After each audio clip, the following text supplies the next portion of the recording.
1/4 of the population have used illegal drugs. There are 750,000 abortions every year. 9 out of 10 have viewed porn on the internet. 1 out of 10 females have been raped. 40% of us have inflicted self-injury. 65% say there is no true religion. With so many questions and so few answers for such a time as this. Welcome back. Such a time as this. I just want to thank Harriet and Betty and Vicki, who's not here today. Last month I was over in Africa, and I want to just say I want to thank the girls because they did such a wonderful time. I will say this, they even made me feel bad because they did a better job than I did. I'm like, oh my gosh. It's true, it's true. But such a time as this, we're again, we're with you again. And today, guess what? Women, pull your chair up. Yep. And men, if you're wise, you'll pull your chair up too. That's because we are going to be talking about a subject which used to be like a hush hush. In my day coming up, in my mother's day, my grandma's day, it was hush hush. But we have an author here. Her name is Sherry Powell. I've known her for several years now. Wonderful woman of God. And guess what? She is brave enough to come out and bring into the open about menopause. Oh my gosh, did I say that word, menopause? Yeah, I did. But she has wrote a book which was God inspired, and I love the book. It's called Pausing with God. And I read the book, and I will say it gave me some insight, and I'm sure it's going to give you more insight. So we're going to just, like I told Sherry, we're just going to go with it like we usually go with it, and we'll see where it ends up. But I hope it'll be very informative. Now, Sherry, and like I said, when I read your book and you showed me, you told me, Pausing with God, I'm going to start it with something that I think was really good. It's almost on the first page of your book, and we're just going to go from there. Here's what you said. You said menopause is a time in our lives when we are to take all the experiences and celebrate how far we have come, who we are, and where we're headed. The season of menopause enables us to take an honest look at our lives and come up with a game plan for the second half. That's classic. I love the second half. But before I want you to answer that question, I'm going to just throw a lot of questions at you, and I'll try not to, but that's just how my mind works.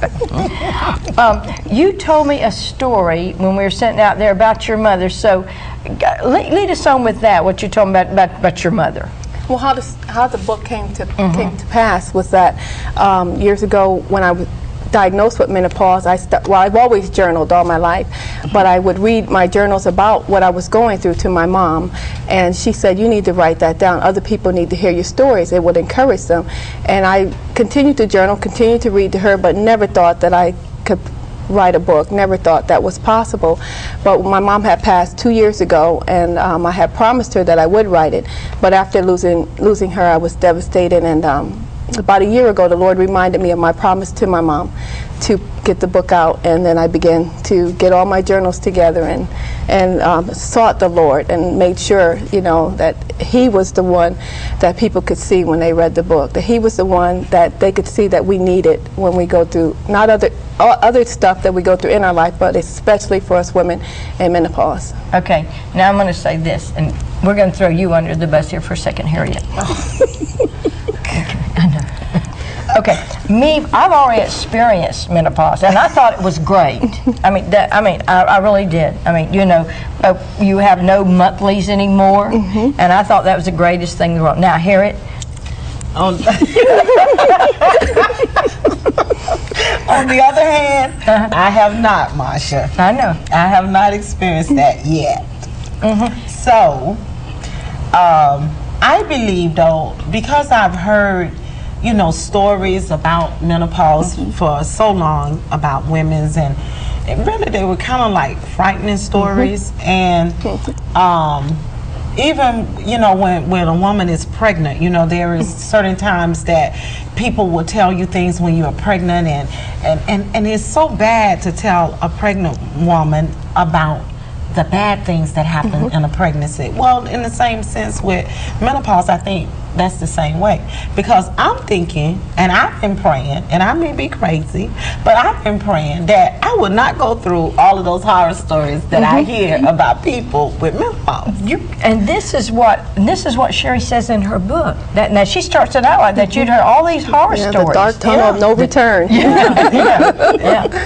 Yeah, so that's what I've been praying for. And so I don't even know if I would even know when I'm going through it, because that's what's been my prayer. I've been praying that prayer for since you were a child. Well, not that long, quite that long, Marsha, but it has been a while, though. It has been a while that I mean, some years that I've been praying that prayer. And so, and I know, and I truly believe the word of the Lord, and I believe that God is faithful.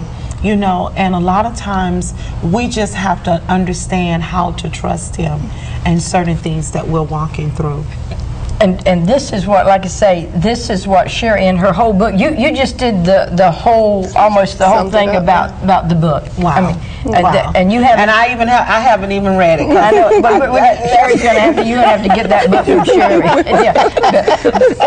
And one thing too that I like about the book is that she has the reflections. That after you read a chapter of it, you can reflect and you can journal because you're a journalist. Yes. Now, Betty, me and you, we've experienced this, and Sherry's been. What was your experience with it? The best part was on the other side you mentioned, because that's the season when you could be intimate. Yes. You don't have to worry about a monthly. Yeah. You know, you could have fun and don't have to think about anything, don't have any reservations about anything. So that was the best part, you know, for me. And I didn't go through the state of depression. I didn't have to take, you know, people say I had to take showers and all of that. I didn't have to go through, you know, go through that. But I really enjoyed. So what